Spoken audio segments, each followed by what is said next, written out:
بسم الله الرحمن الرحيم يسبح لله ما في السماوات وما في الأرض الملك القدوس العزيز الحكيم هو الذي بعث في الأميين رسولا منهم يتلو عليهم آياته ويزكيهم ويعلمهم الكتاب والحكمة وإن كانوا من قبل لفي ضلال مبين وآخرين منهم لما يلحقوا بهم وهو العزيز الحكيم ذلك فضل الله يؤتيه من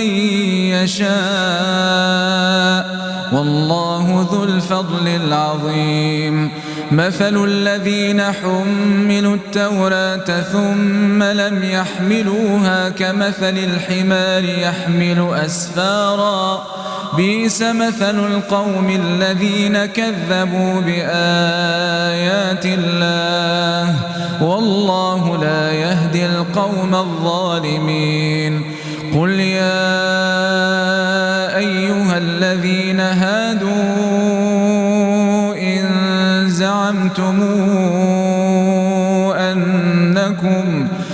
أولياء لله من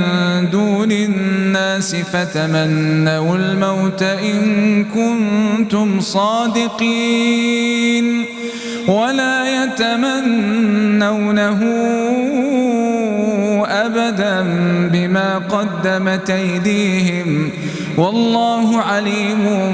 بالظالمين قل إن الموت الذي تفرون منه فإنه ملاقيكم ثم تردون إلى عالم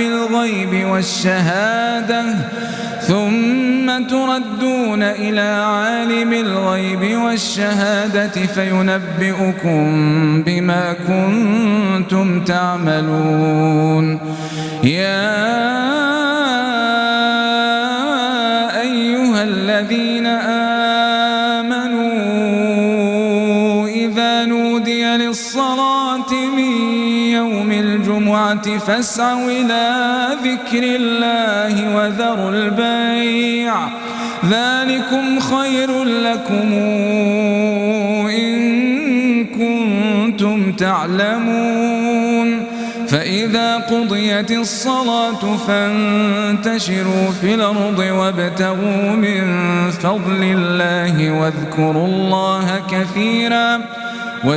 الله كثيرا لعلكم تفلحون وإذا رأوا تجارة أو لهوا انفضوا